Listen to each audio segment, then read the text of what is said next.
तो कहे सो 12वीं क़यामत के पूरे भये। ये तीसरी बड़ी फरिश्तों की फजर, पीछे उठ खड़ी दुनिया नूर नजर, पीछे उठ खड़ी दुनिया नूर नजर। प्रकरण 22 चौपाई 516। दिन क़यामत के पूरे कहे सो खास उम्मत वालों ने लहे। क्यों लहे जाको लिखी दो जग, जावे नहीं तीनों की सक। पुरसिस का दिन साहेब दिखावे, क़यामत कोल दूजा कोई न पावे। 5 सूरत लिखी आम सिपारे, समझे पाक दिल उजियारे। ए 5 नेक अमल जो करे, सो बिस्ती फुरमान से ना डरे। और जूठा काम बद फैली करे, सो दोजक की आग में पड़े। हमेशा दोज की बदकार, रोज क़यामत के हुए खुआर।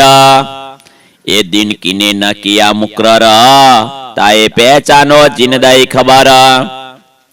कोई न जाने राह न जाने दिन, इन समय हादिये किए चेतन। उस दिन बदला होवे अति जोर, हाथों सीधे साहेब करे मरोर।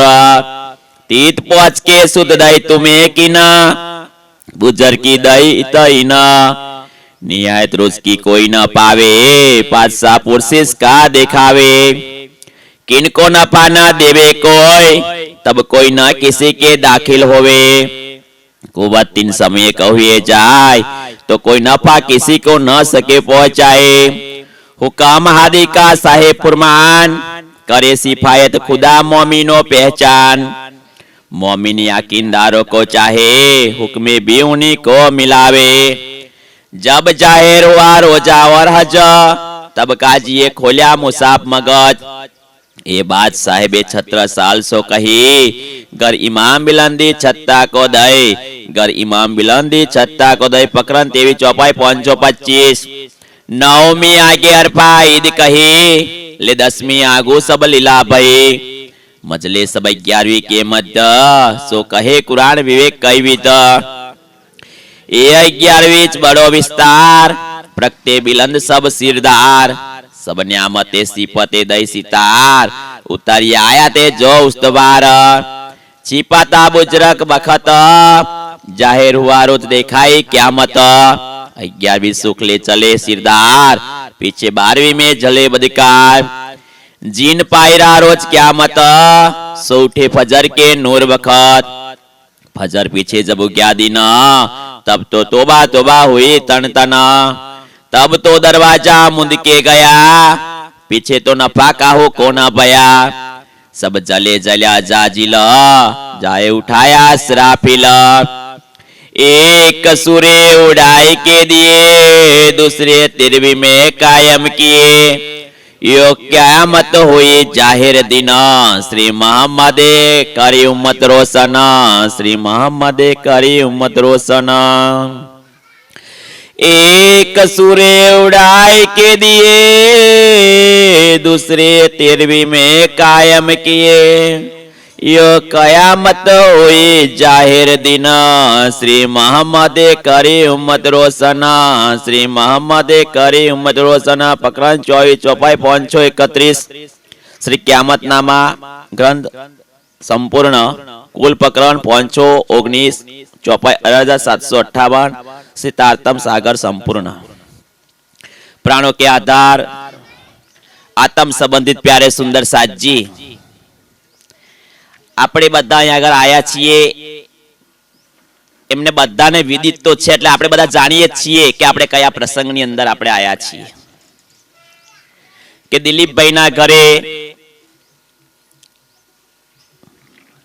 જે સીમંત નયન સંસ્કાર છે, જેને એક પ્રસંગ તરીકે ઉજવવામાં આવે છે। એક આનંદનો પ્રસંગ છે, એક ખુશીનો પ્રસંગ છે। પૂંજા અને સંદીપના જીવનનો સૌથી વિશેષ જો દિવસ હોય તો આ દિવસો હોય છે। તો આવો સુંદર સાજી કે જે પ્રસંગ માટે બ્રહ્મયજ્ઞનું આયોજન રાખવામાં આવ્યું છે, કે જ્યારથી આ સંસારની અંદર આ વાણી આવી છે અને જેને આ વાણીને લીધી છે અને જ્યારથી આ વાણી લીધા પછી જેને સૂઝ પડી છે ત્યારથી દરેક સુંદર સાત પોતાના ઘરે કોઈ પણ પ્રસંગ હોય, શુભ હોય ચાહે અશુભ પ્રસંગ હોય, પણ શ્રી પ્રાણનાથજીના સાનિધ્યમાં જ આ પ્રસંગો ઉજવવામાં આવતા હોય છે.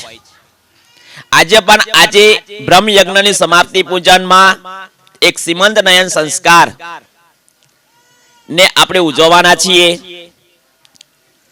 ખરેખર જેના જીવનમાં આ પ્રસંગ છે તો આપણે રાજજીને પ્રાર્થના કરીએ અક્ષરાથી પૂર્ણ બ્રહ્મ પરમાત્માને કે હે ધણી, હે પ્રાણનાથજી, કે ભાઈ આવનાર સમયની અંદર આ પરિવારની અંદર કોઈ બાળકનો જન્મ થવાનો છે, તો એ બાળકનો જન્મ થવાનો છે તો આપણે પૂર્ણ બ્રહ્મ પરમાત્માને એ પ્રાર્થના કરીએ કે આવનાર બાળક એ દીર્ઘાયુષ વાળું હોય, સાથે સાથે એ બાળક તંદુરસ્ત હોય, સ્વસ્થ હોય અને નિરોગી હોય. પણ એટલું જ નહીં કે 100 વર્ષના આયુષ્યની અંદર સ્વસ્થ, નિરોગી અને તંદુરસ્ત જીવન જીવ્યા પછી પણ જો એ બાળક મોટું થઈને કંઈ કરે ના તો એનો કોઈ અર્થ રહેતો નથી. તો હે રાજજી, એ પણ અમે પ્રાર્થના કરીએ કે આવનાર બાળક વિદ્વાન હોય, કે જો વ્યક્તિ વિદ્વાન હોય છે એ વિદ્વાન આ સંસારમાં ક્યારેય હારતો નથી. વિદ્વાન વ્યક્તિ એક શ્રેષ્ઠ જીવન જીવે છે.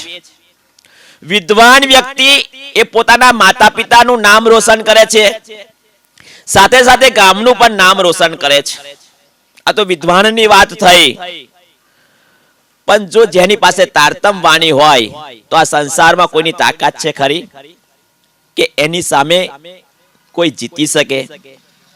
તો હે ધણી, અમે તમારી પાસે એટલું માંગીએ છીએ કે આવનાર બાળક દીર્ઘાયુષ્ય, સ્વસ્થ, તંદુરસ્ત, નિરોગી અને તમારા વાણીનું સાનિધ્યને પ્રાપ્ત થાય, જેથી કરીને આવનાર સમયની અંદર આ વાણી પણ આપણે સુંદર સાચી જન જન સુધી પહોંચાડી શકીએ. તો હે ધણી, એ તમારી મહેર એમની પર બક્ષો અને એ મહેર થકી અમે જે માંગીએ છીએ એ તમે આપો. તો આપણે બધા સાથે મળીને પ્રાર્થના સ્વરૂપે એકવાર તારતમનો પાઠ કરીશું. નિજ નામ શ્રીજી સાહેબજી અનાદિ અક્ષરાતીત, સો તો અબ જાહિર ભય સબ વિદ વતન સહિત. શ્રી શ્યામાજી વર સત્ય હે સદા સત્સુખ કે દાતાર, વિનંતી એક જો વલ્ભા મોંગના की अविधार. वाणी मेरे पियो की न्यारी जो संसार, निराकार के पार थे तीन पार के भी पार.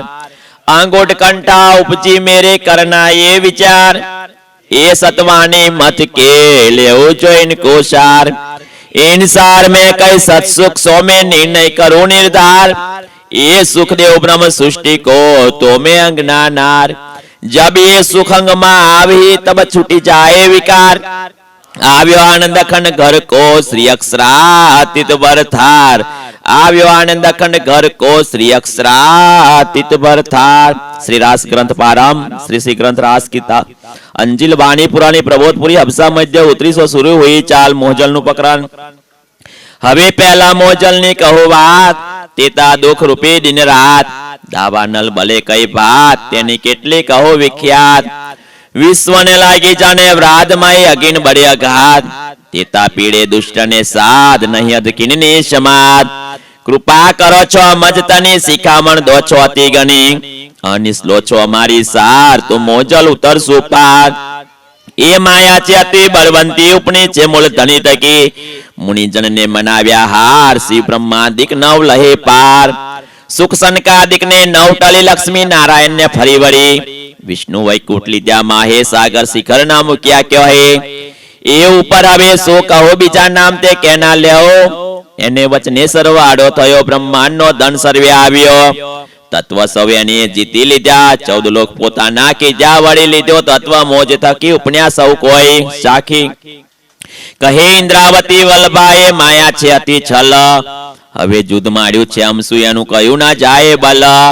એનો આયુધ અમૃતરૂપ રસ છળબળ વલ કલ અગિન કોટિલ ને કોમલ ચંચલ ચતુર ચપલ ચાલ. હવે એનો કેટલો કહો વિસ્તાર. જોરાવર અતિ અપાર મોસુ જુદ માંડ્યું આશા ધાર. જુદ કરે છે વારંવાર એને લાગ્યો કોઈ એવો ખાર. મારો કેડના મોકે નાર મેં વજા સામા અત્યા તો જાણે જોપે એનો માર. એને સમે જે અમમાં આવી તી કેટલી કહું તે ફજેતી. મેં તો રૂડી રીતે ગ્રહી તી પણ મુને લીધી જીતી. બાહે ગ્રહી લઈ નીસરી મેં 3 જુદ કીજા ફરી ફરી. પછી ગતમત મારી હરી લઈ વસ પોતાને કરી. તમે અનેક શિખામણ કહી પણ ભરમાડે મેં કઈ ન ગ્રહી. મોસુ એવી તો જ થઈ જો વાણી તમારી મેં નવ લહી. તમે પેરે પેરે સમજાવી મુને તો એ બુદ્ધ ના આવી. યુક્તિ કરી જગાવી લઈ તાર તમે લગાવી. તમે અંતર્ગતે દીધા દ્રષ્ટાંત ત્યારે ભાગી મારા મનની ભ્રાંત. હવે તમે આવ્યા એકાંત સંસાર દશા થઈ શાંત. જ્યારે ધણી ધનવટ કરે ત્યારે બલવેરી ના હરે. વળી ગયા કામ સરાડે ચડે મન ચિતવ્યા કારજ સરે. મન ચિતવ્યા કારજ સરે. દૈ પ્રદક્ષિણાતી ગણી કરો છું દંડવટ પ્રણામ. સૌ સાતના મનોરથ પૂરજો મારા ધણી શ્રીધામ. મનના મનોરથ પૂરણ કીધા મારા અનેક વાર. વારને જાય સિંદ્રાવતી મારા આત્મના આધાર. મારા આત્મના આધાર. બોલો શ્રી પ્રાણનાથ પ્યારે કી જય.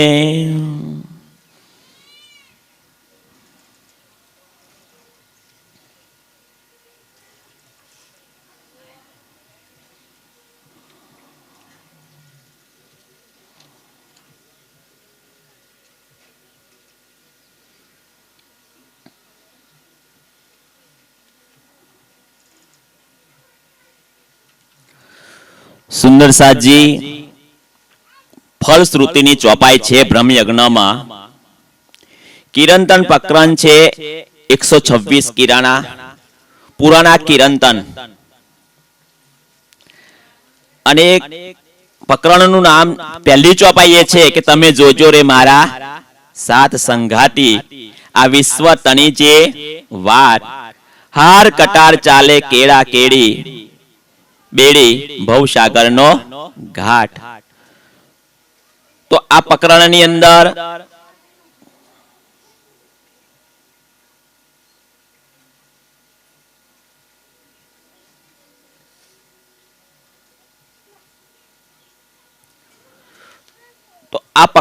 અંદર સુંદર સાજી એટલું બધું રહસ્ય છુપાયેલું છે. ખરેખર એની ચોપાઈ તમે જોવો ને તો 129 તો એની ચોપાઈઓ છે. ફલશ્રુતિની ચોપાઈ છે સવલા રોષ ભરાના ઋષિજી જોઈ વ્યાસ વચન શાસ્ત્ર સર્વે બોધીને તે બોડ્યા બોડતા જન. સુંદર સાજી કે તમે જોજો રે મારા સાત સંઘાતી.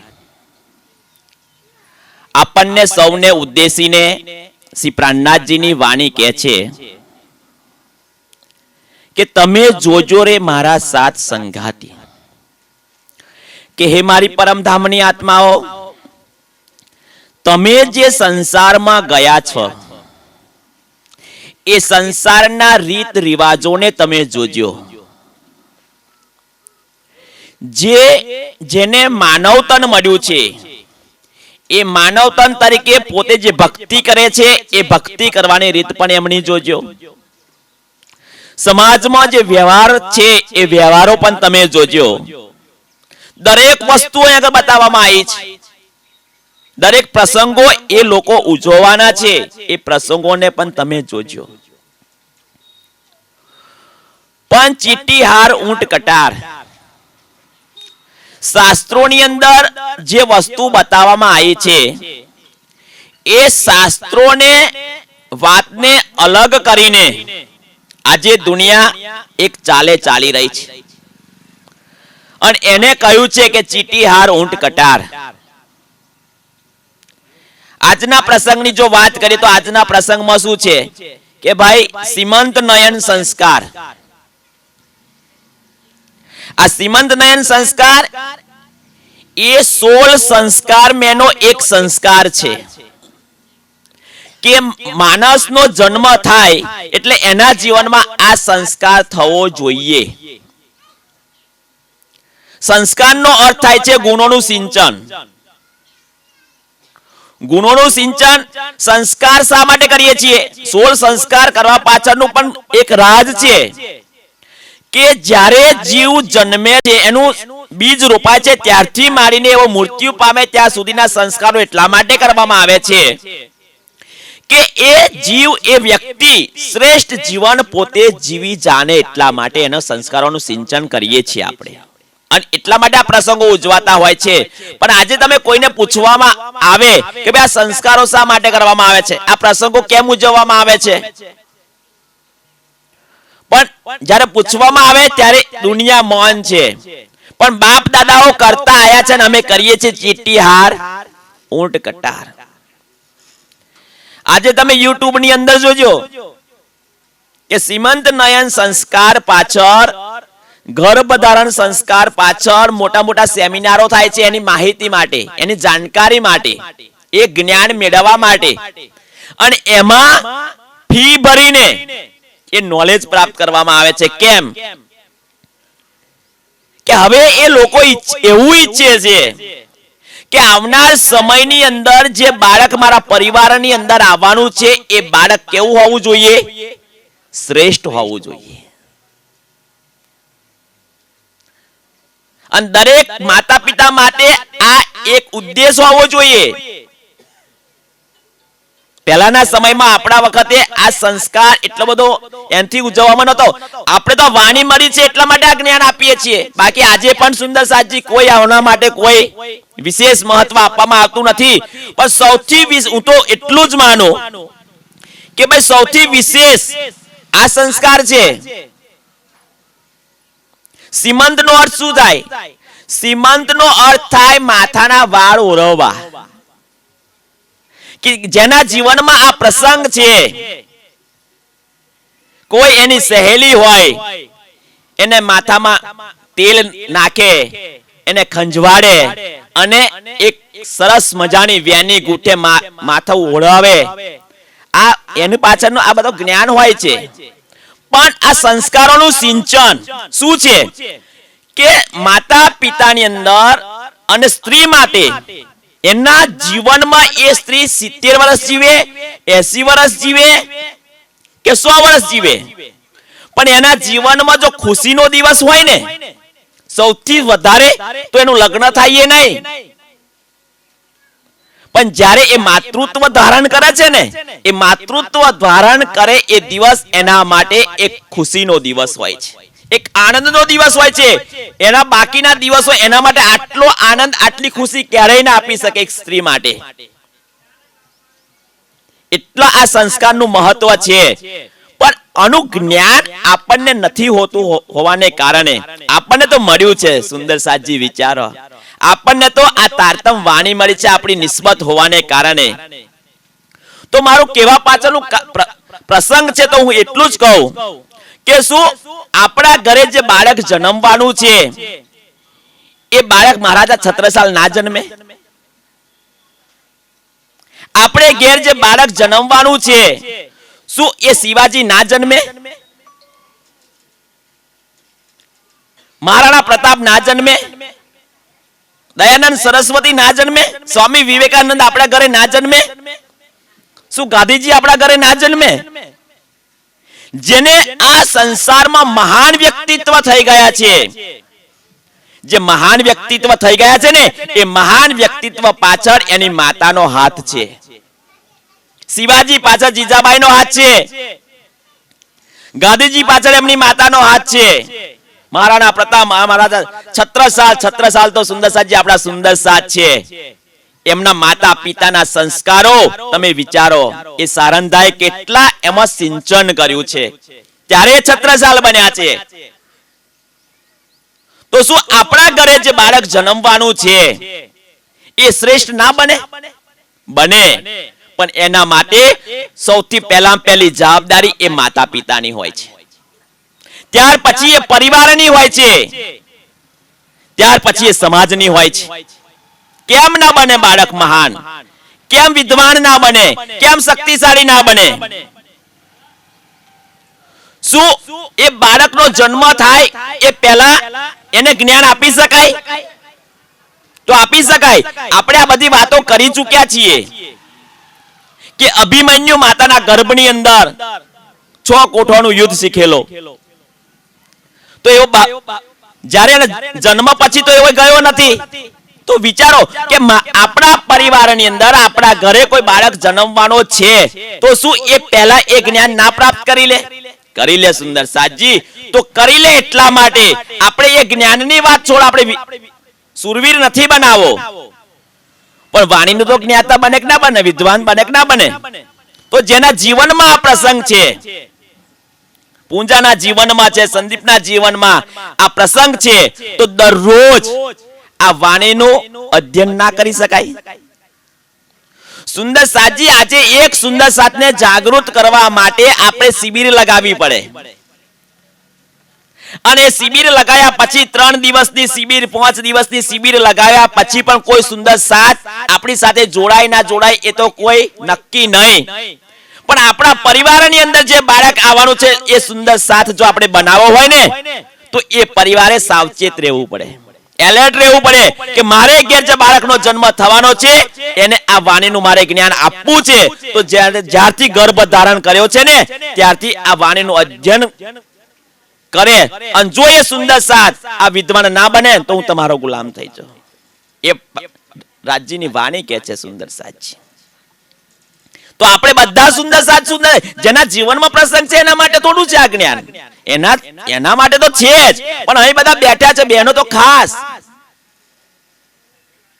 એ બાળક વિદ્વાન જન્મે છે, સુરવીર જન્મે છે, તાકાતવાર જન્મે છે, ધૈર્યવાન છે, શૌર્યવાન.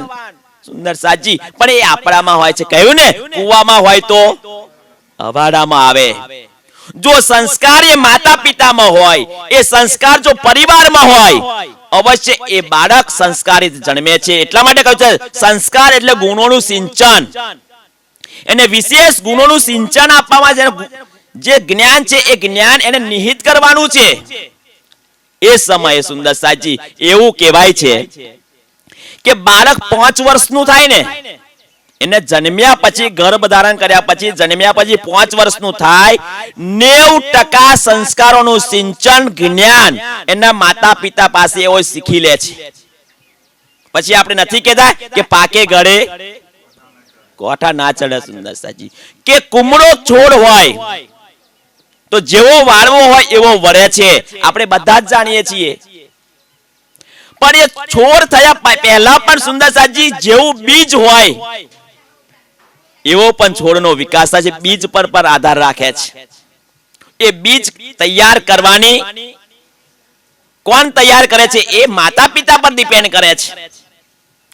જેટલું જ માતા પિતાની ઊંચી આશાઓ હોય, સપનું હોય કે મારું બાળક એક સ્વસ્થ જન્મવાનું છે, મારું બાળક એ ધૈર્યવાન જન્મવાનું છે, સુરવીર જન્મવાનું છે, મારે ઘેર જે બાળક આવવાનું છે 100 વર્ષનું આયુષ્ય લઈને આવવાનું છે, આવું સપનું માતા પિતાનું પણ હોવું જોઈએ. અને એના માટે જે કઈ કાર્ય કરવાના છે આપણે, એ કાર્ય આપણે કરવાના હોય છે. સુંદર સાજી. અને સ્ત્રીઓ માટે તો સમાજે એક કહેવત બનાવી દીધી કે જનની જન તો 3 જણ ભક્ત દાતા કે સૂર, નહીતર રેજે વાંજણી મત ગુમાવીશ નૂર. વિચારો સુંદર સાજી, આ સ્ત્રી માટે આ સંસારમાં કેટલી ચેલેન્જ છે કે હે માતા, જો તું કોઈ બાળકને જન્મ આપવાની હોય તો પહેલું તો એ ભક્ત હોવો જોઈએ. ભક્ત એટલે એ પરમાત્માને માનતો હોવો જોઈએ. પહેલું તો પરમાત્માને જેને માની લીધા એને બધાને માની લીધા. જે પરમાત્માની રાહે જો બાળક ચાલી ગયું તો એને કોઈ સંસ્કાર આપવાની જરૂર નથી. ભક્ત પ્રહલાદ તમે જુઓ તો એ ભક્ત પ્રહલાદને વિષ્ણુ ભગવાનની એને ભક્તિ કરી તો એ સંસ્કાર એને ક્યાંથી મળેલા? એવો માતાના ગર્ભમાં હતો ને ત્યારે એ મળેલા. જ્યારે એના પિતા જંગલમાં જાય છે ક્યારે કોઈદાર વિષ્ણુ ભગવાનનું નામ પોતાના સ્વમુખે ક્યારે બોલતા નથી એ હિરણ્યકશ્યપ, પણ તેમ છતાં કોઈ પક્ષી બોલે છે. જો સુંદરસાજી કેવા એવું રચના થાય છે, કોઈ પક્ષી બોલે છે નારાયણ નારાયણ નારાયણ. ત્યારે એ હિરણ્યકશ્યપ એને જોવે છે, સાંભળે છે કે ભાઈ આ પક્ષી નારાયણ નારાયણ બોલે છે. એ જ વાત રિપીટ કરે છે કોની પાસે? એની પત્ની પાસે, પ્રહલાદની માતા પાસે. અને આ જ્યારે વાતો કરે છે અને ગર્ભ રહે છે તો એને એ સંસ્કારનું સિંચન તો આગળ થઈ જાય છે. એટલા માટે 5 વર્ષની ઉંમરમાં વિષ્ણુ ભગવાનની ભક્તિ કરતો હતો પ્રહલાદ. પ્રહલાદ એમને નતો ભક્તિ કરતો. એ ધ્રુવની વાત તમે લઈ લો. સુંદર સાચી. આવા તો આધ્યાત્મિકતાની વાતો છે. હવે તો વિજ્ઞાને પ્રયોગો કર્યા છે કે આવનાર બાળક તમારે કેવું જોઈએ છે. પહેલા પેલું તમે નક્કી કરો કેવું જોઈએ છે. એ દૂધ જેવું ઉજળું જોઈએ છે એના માટે પણ પ્રયોગો કર્યા છે.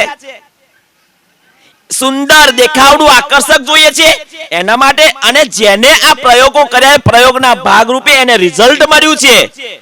સુંદર સાધજી આ તો વધારે નહીં કે હું કહું છું એ રીતે સુંદર સાધજી. તો જે આ પ્રસંગોપાતની વાતો કરવામાં આવે છે તો એવું કહેવાય એના માટે દરરોજ અધ્યયન હોવું જોઈએ. રાજ્યની સેવા પૂજા સોજ સવાર તમે કરો.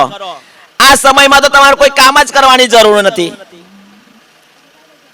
બીજું સાથે સાથે આજે તો જમાનો થઈ ગયો છે મોબાઈલનો. અર્થ ને ફરતો હાથમાં મોબાઈલ હોય એવો એક સર્વે આવ્યો છે કે જેની પાસે મોબાઈલ હોય દર 3જી મિનિટે એ મોબાઈલને ના આડે એવું બન્યું નથી. દર 3જી મિનિટે રાત્રે કદાચ એવો ઊંઘે ત્યારે એ મોબાઈલ થી દૂર, પણ મોબાઈલ તો બહુ દૂર નહીં હોતો, એના ઓછી કે જ હોય છે કે ભાઈ એને ખબર નહીં એને દેશ ચલાવવાનો હોય કે એના વગર કોઈ મોટી જાનહાનિ એના વગર થઈ જવાની હોય આટલો બધો. પણ આ સમયની અંદર આપણે આ છોડી દઈએ. ધાર્મિક સિરિયલો આવે છે, ધાર્મિક સિરિયલોનું આપણે જોઈએ સાંભળીએ, પણ જે નેગેટિવ વિચારો કે આપણા બાળક પર અસર થવાની છે એ ક્યારે આપણા જીવનમાં, હું તો એવું કહું છું જેના જીવનમાં છે એને બધાના જીવનમાં આવું આવવું જોઈએ જો પોઝિટિવ થવું હોય તો આ વસ્તુ જોવા મળે છે. તો બધી વાતો આપણે કરીએ છીએ. બીજું શું કે ભાઈ એક સ્ત્રી માટે એવું કહ્યું ને કે જણની જણ તો તન ભક્ત દાતા કે દાનવીર હોવો જોઈએ, સુરવીર હોવો જોઈએ. ત્યાર પછી એક નેપોલિયન થઈ ગયો, નેપોલિયન બોનાપાર્ટ, જે તત્વચિંતક છે પશ્ચિમના દેશોમાં. નેપોલિયન બોનાપાર્ટે એક માતૃપ્રેમ નિબંધ આવે આપણે ભણતા હતા માતૃપ્રેમની અંદર, તો એને બહુ સરસ લખી છે કે એક માતા એ 100 શિક્ષકની ગરજ સારે છે. ખાલી એક માતા. કેટલા શિક્ષક? 100 શિક્ષક.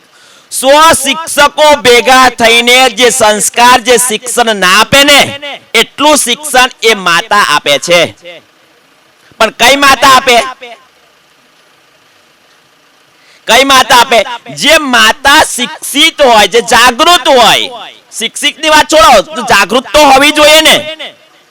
પણ જે માતાઓ વ્યસન કરતી હોય, કહ્યું ને કુવામાં હોય તો અભારામાં બાળકો વ્યસની બની જાય છે.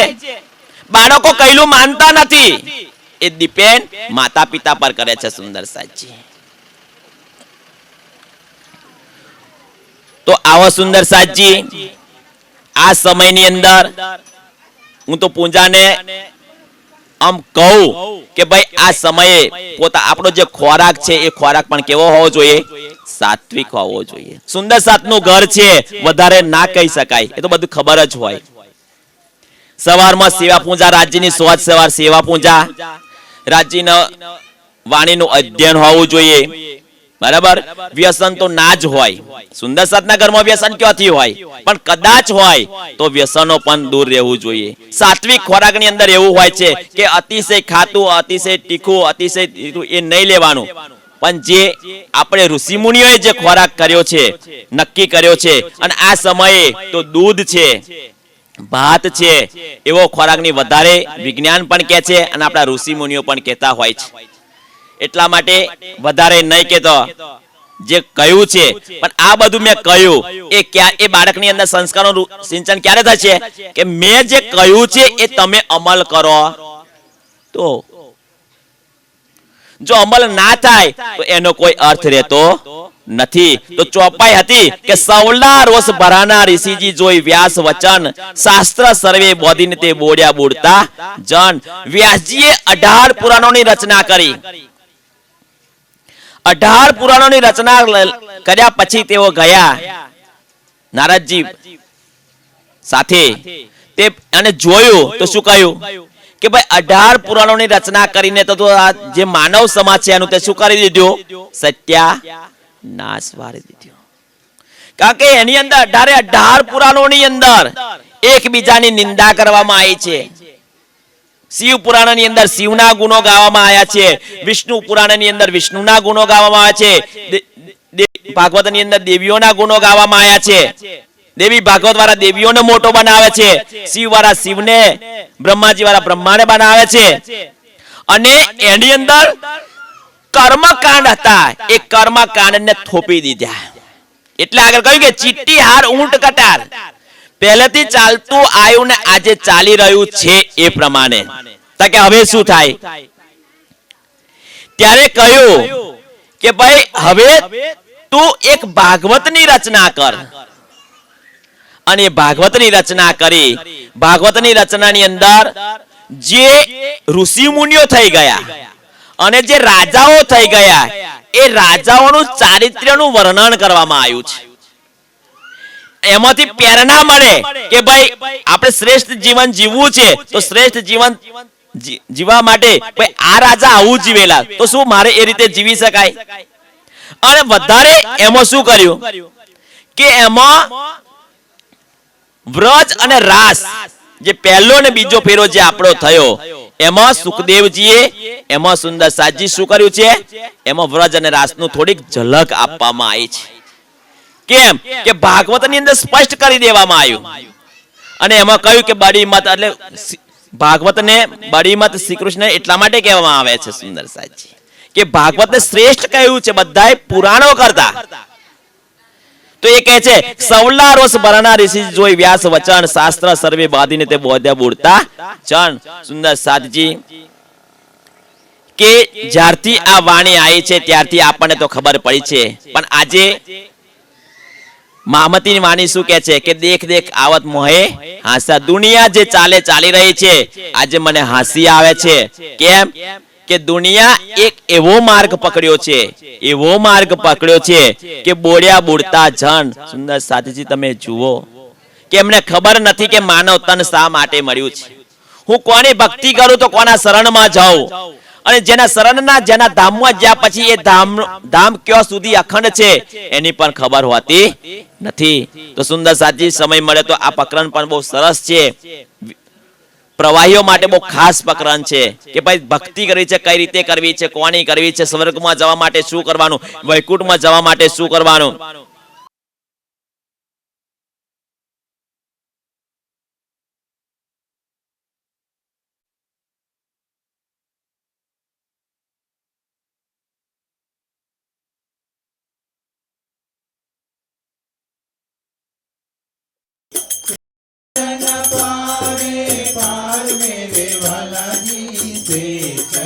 पावे पार यगम जा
पुष्पबहुनि राग सुगंध सर्वे मारा रागिने ताजे पिया दीना मुझे नहीं नविद मदीना मुझे नहीं नविद सुंदर नहीं नविद कीजिए प्यार देवा फूल लगाओ छोटी छन तालच हो मुख दिवला दीपक याद प्रदान वाला दीपक याद प्रदान आरती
सुंदर वर्षामाजी वर्षामा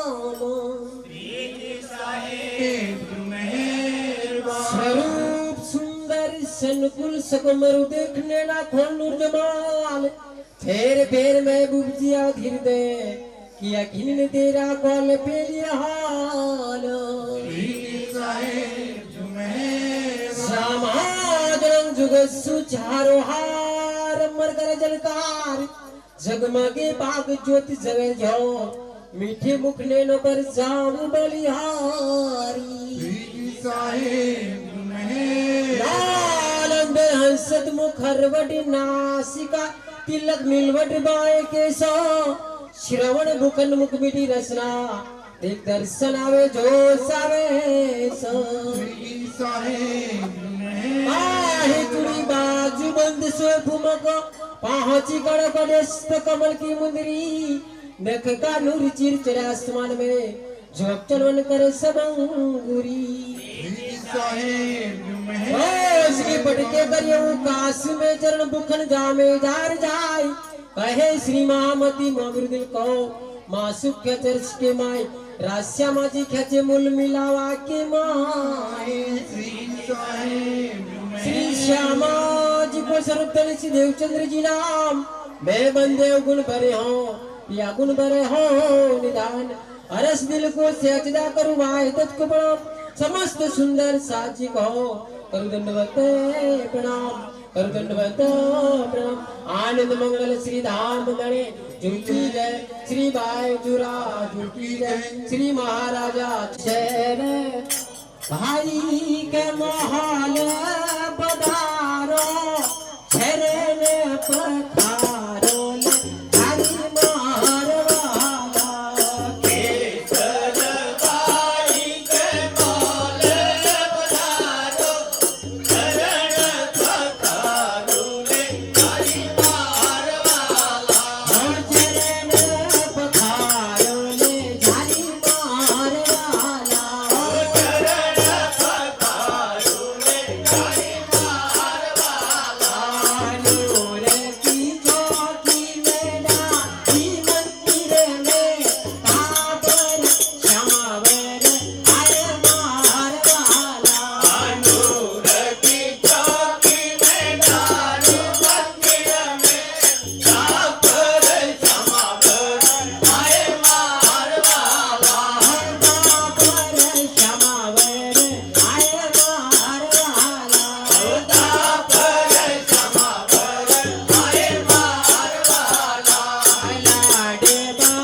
પરમહંસ પ્રણામ કરત